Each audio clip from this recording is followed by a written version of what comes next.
When the boss told me he accidentally put my expenses in his recycle bin, I did think he meant the one on his desktop.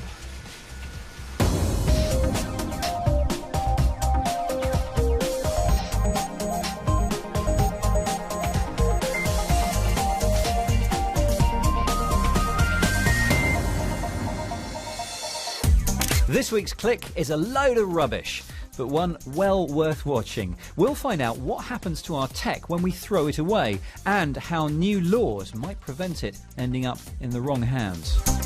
And what if your device is broken and battered but not dead? It is possible to fix it, and we'll show you how. We'll also clear up after ourselves by putting the latest robot vacuum cleaners to the test. All that, plus the latest tech news, the most outrageous piece of wearable tech I think I've ever seen, and a way to find out what's being said about you. Yes, you. Online in Webscape. Welcome to Click. I'm Spencer Kelly. You know, a lot of the time on this programme we talk about bright, shiny, new, exciting gadgets. But for every new piece of technology there is, have you ever wondered what happens to the old, obsolete and broken down versions? Well, a lot of them will end up in places like this, an e-waste recycling centre in Newport, South Wales. And when I say a lot of it, I mean an awful lot. Here at Sims Recycling Solutions, a whole host of different tools and methods like electromagnets, water separation and good old-fashioned humans are used to separate and salvage different metals and hazardous materials. The rest is then recycled. It can deal with up to 75,000 tonnes of e-waste every year. And that's a significant chunk of the 1.3 million tonnes produced every year in the UK. That's 21 kilograms per person. And guess what? That number is rising. In 2012, the planet generated nearly 49 million tonnes of e-waste. And by 2017, that figure is expected to rise to around 65 million tonnes per year. So e-waste is clearly a growing problem. But new EU laws introduced on the 14th of February now force countries to recycle at least 45% of their e-waste and make it more difficult to export it illegally to the developing world. At the moment, a significant amount of this stuff ends up in Southeast Asia and West Africa to be picked apart by workers, often children, in really dangerous conditions. David Reed picks up the trail of this illegal e-waste in Ghana. Recycling West Africa style. Consumer electronics smashed, sorted and the valuable metals extracted. This is Agbogbloshie, Accra, where technology goes to die. Workers here are smelting, feeding fires with TV casings and fridge interiors, a heat fierce enough to burn the insulation off electrical cables. So what are you looking for when you're doing this? When I'm doing this, I'm looking for copper. A fingertip search through the ashes gleans scraps of metal that are then sold on. Take-home pay between 5 and 7 euros.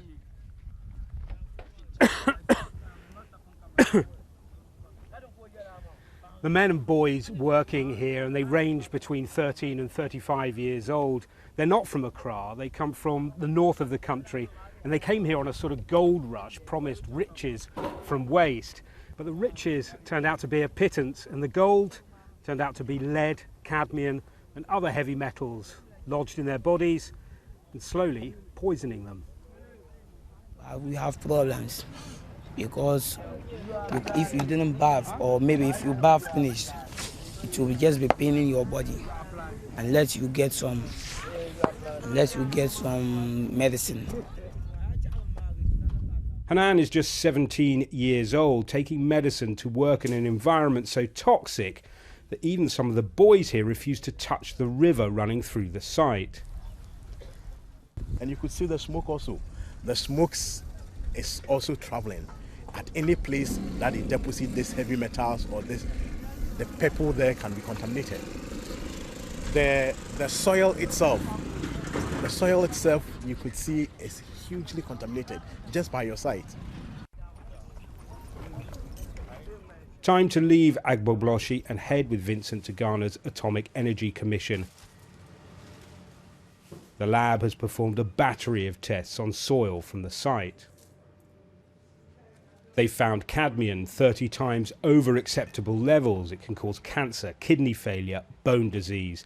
Levels of lead, which attacks the nervous system, topped 100 times the recommended maximum dose. You wouldn't live here?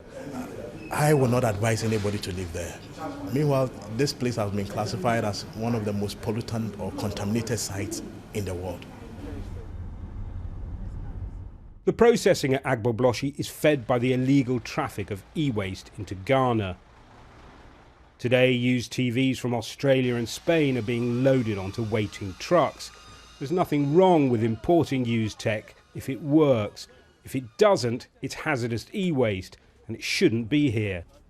So how many of these TVs actually work? And they all work? Yeah, They all function? Yeah, 99% are working. 100%. But 99. 99%. How big is 1%? How big is 1%? Very, very small. Ghana is working on legislation to prevent illegal e-waste imports, but it's taking time as legislators don't want to curb the legitimate trade in used tech. We do have some of the equipment that functions when it is imported into the country. So what the drafters are seeking to do is to ensure that they don't end up preventing the valuable trade in used electric and electronic equipment. In the meantime, young men and boys will continue to stoke the fires at Agbogbloshie and pay a heavy price with their health for a handful of change. David Reed in Ghana. Now, one of the obstacles to stemming this tide of e-waste is us. Consumers are always demanding sleeker and smaller bits of kit, and then this happens. Whether it's droppage, knockage or any other kind of impact, phone and tablet screens can break quite spectacularly. We asked you to send us your shots of your damaged stuff, and thank you very much for these. There are some very sorry sights here. See, as it happens, LJ Rich recently managed to break the screen of her iPad 2. And being LJ, she didn't throw it away, she didn't get it fixed by a pro, no, she decided to fix it herself. It's the worst feeling in the world. As well as the inconvenience, Apple told me this would cost me £200 to sort out. That's loads. Time to call on my old friends, the Restart Project, to see if I could do it myself. These fixers hold events to help people do exactly that. Since we met last year, the movement's expanded to over 40 countries. So I settled in at an event in London with my much cheaper replacement screen. Clearly, I'm not going into this completely dry. I've done a lot of research online, watched tutorial videos and read through how to do it. So the next thing is going from theory to practice. Before we continue, some warnings. If you think you're covered by a warranty, you'll probably want to take your broken gadgets back to where you bought them. And there's always the potential for electric shocks and broken glass. But my iPad is ancient. I've done my prep and one of the restarters is keeping an eye on me. It has to be away from you. And Yep. So it doesn't bump into your wrist or anything like that.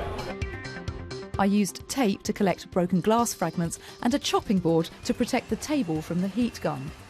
The heat gun softens the adhesive which sticks the device together. Once the glue was softened, I used plastic and metal implements called spudgers to prise open my prized gadget. Basically, the idea is blast it with a lot more heat than I first thought. A lot more. Then, get in there and lever. It's a combination of brute force and delicate touch.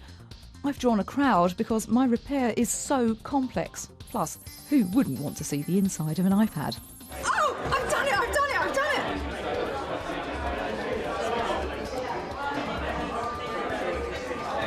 Wow! Oh, look! is getting more difficult to open, and we're seeing that at the events that we're hosting.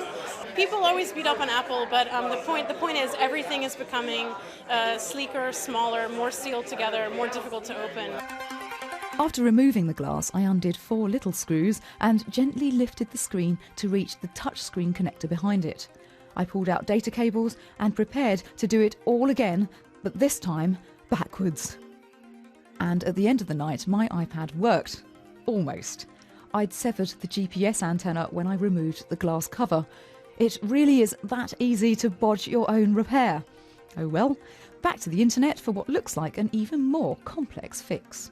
The instructions you find online are great, but there are also, those little tricks that you need to know to get it right. If anyone is thinking about repairing the device, have a look online and make sure you're confident with the instructions you've found. That's Alex, a professional repairer who was very impressed with my efforts at the party. He had a spare GPS antenna lying around, so we met again at the next Restart event to continue the mission. This time I borrowed Alex's professional tools. My internet ones were just not precise enough for the fix. I had to go right down to the logic board, removing the camera assembly, unpeeling tiny bits of tape and unscrewing tiny screws. Then, after hours of open logic board surgery, I was finally ready to swipe. Could it be? Oh my gosh, it says 3G and searching on it. I had to be prepared to break my kit irreparably in order to understand it. Because sometimes it's not the winning, it's the taking apart that counts. That's one iPad at least saved from the conveyor belt of doom. What even is that? No idea. LJ Rich there with some truly heroic repair work, and just to remind you not to try that sort of thing at home, unsupervised. Okay, next up, it's a look at this week's tech news. Oh, a USB cable. The start of ugly things to come. That's the warning from security company Cloudflare after an enormous cyber attack targeted one of its clients. Hackers used an exploit involving the Network Time Protocol. That's the system used to synchronize computer clocks. The attack flooded servers with huge amounts of data. The technique could potentially be used to force web services offline. It's been a bad week for Bitcoin as one of the world's largest Bitcoin exchanges, Bitstamp, halted withdrawals after coming under a denial of service cyber attack. The Slovenia-based firm said the culprits had exploited a bug in the virtual currency's underlying software. Tokyo's Mt. Gox exchange had earlier also suspended withdrawals, leading to a sharp fall in Bitcoin's value. Dutch and German police forces have arrested 5 people in a crackdown on darknet marketplace Utopia. The underground website had allowed a criminal trade of illegal drugs and weapons. Police seized around £363,000 worth of bitcoins from the bust. Utopia had only launched 9 days previously. And finally, as you may have heard, after 50 million downloads, it's so long to Flappy Bird. The infuriatingly addictive mobile game is no more after its developer decided to pull the plug when media interest became too much. For those in need of an avian fix, dozens of web-based clones have now sprung up. And if you find yourself indifferent to this news, perhaps this poignant YouTube requiem will persuade you otherwise.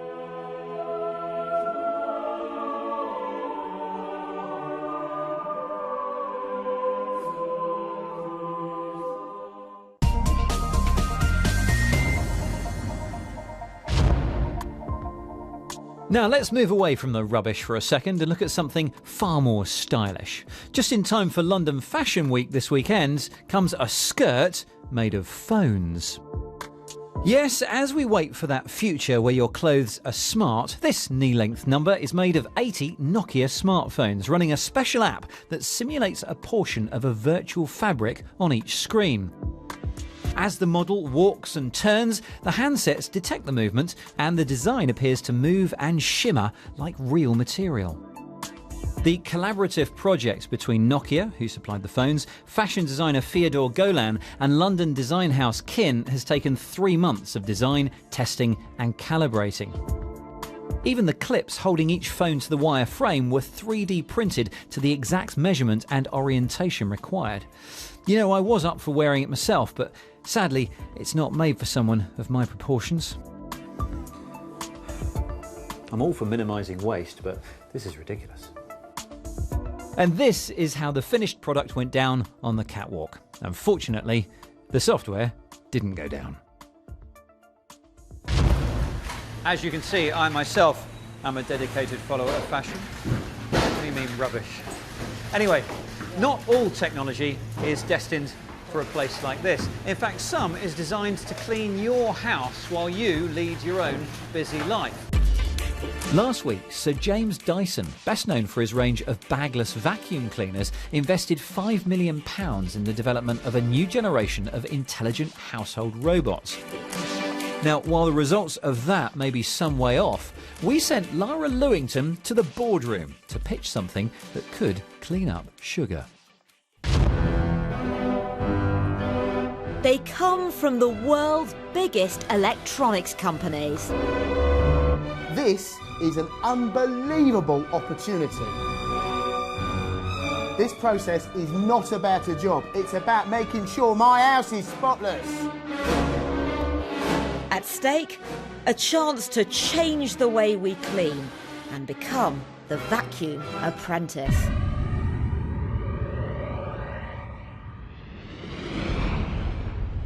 In most areas of our lives, technology's changed the way that we do things over the years. But when it comes to cleaning, it's remained a pretty manual process. Yet the last 12 months has seen the release of several updated and more versatile robotic vacuum cleaners. These devices use onboard cameras to photograph and map your home, even containing sensors to stop them falling downstairs or repeatedly hitting the cat. Plus, they have a choice of cleaning options, with some allowing you to select areas to be avoided. It's all very well that these devices look more exciting than your average cleaning equipment, but the question is, how well do they actually do the job? So we devised a little experiment, which may not be the most scientific, but should give us a little indication of whether these bots are up to the challenge. Clean floor? Meet some talcum powder. On cleaning the talc, my traditional vacuum, which cost around a third of the price, did pretty well, only leaving a slight residue. So, here goes. Probably the most high profile of our apprentices is the Roomba, the self-styled original bot on the block. It works similarly to many of its young pretenders, such as the Samsung Navibot, also boasting a timer function, handy for when you want to program a clean while you're at work. LG is fighting its corners hard with the squarer-designed HomeBot with corner-busting brushes to boot. All the machines we tested proved fairly good on superficial crumbs, but weren't big on cleaning up the talc. And whilst they may have struggled on our rug, they had greater success on lower pile carpet. Which leaves us with a bit of a grubby room to clean. Luckily, another robot is on hand to help. The iRobot Brava sweeps and mops. Handy in this instance, and I'm relieved to say the tiles are regaining their usual appearance. But the floor isn't the only place that these machines are trying to clean up. Wouldn't it be nice if you could clean the windows without working up a sweat?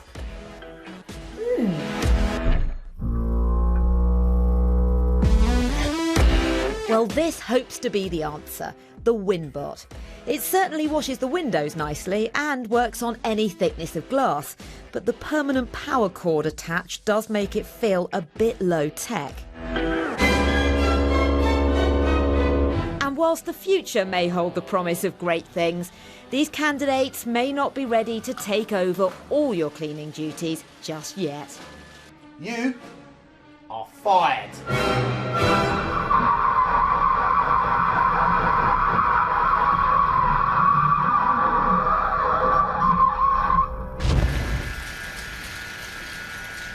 Lara Lewington. And those robot vacuum cleaners needn't be concerned about turning up here. I'm sure a career in reality TV beckons. Let's face it, it will for us all eventually. Anyway, sticking with the rubbish theme, Kate Russell has a tool next to sift the online trash from your social media in Webscape. Ever Googled your own name? It can be a scary experience, especially if you're on TV. If you want to know what's being said about you online, try Mention, a free online app that lets you set up keywords or phrases to keep an eye out for all across the popular social media platforms, as well as forums, blogs and general web pages indexed by Google. You won't stop talking, why don't you give it a rest? As well as looking for mentions about you or your business, you can add key phrases you're interested in, such as developments in new technology that you heard about on Click, or perhaps when your favourite TV star, like Mr. Spencer Kelly, has had articles published on the web. This is a similar service to Google Alerts, but it gives you a lot more control and a nice interface to browse results through. There's also a handy import button to suck in your existing Google Alerts into the service with a minimum of fuss. But you have to keep giving it that. If all that seems a bit narcissistic to you and you just want a quick way to check whether you've said anything silly on Twitter, FireMe app offers a fun and simple service that will check back through your posts to judge how likely your comments are to get you fired. Rabbit, bunny, jabba rabbit. We're getting used to our phones telling us where we are, but there is a lot to be said for just getting lost sometimes if you have a moment to explore. That's the premise behind iPhone app Drift, which sets a treasure hunt style location quest that will send you wandering around on a random adventure. Look around. This is a great idea if you're visiting a new city on holiday or perhaps somewhere that you've just moved to. Now, obviously, make sure you know that there are no dangerous places you really shouldn't go, and remember to look up from your phone occasionally. You never know what you might stumble across. In a similar vein, and also only on iPhone, is Photo Dash. This app is a race to complete the photo challenges, either against a friend or a random opponent. It's great fun and gets the pulse racing, though the obvious caveats about sharing unmoderated photographs with strangers apply.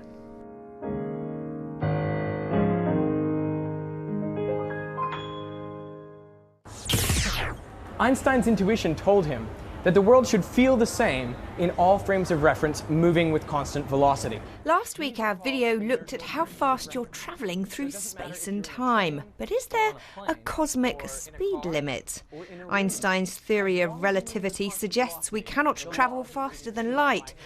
Or does it? This is what's called the principle of relativity. This week, thanks to Veritasium.com, we find out. Let's use our imagination. So let's say I'm traveling at the speed of light this way. If I hold up a mirror in front of my face, will I be able to see my reflection?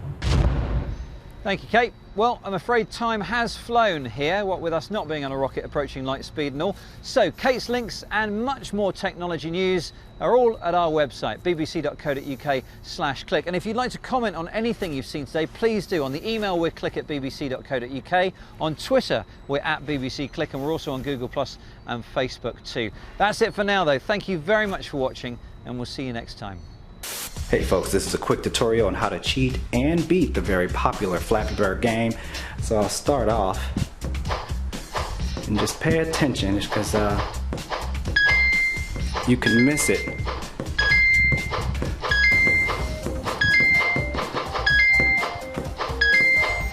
See right there? Hit it some more.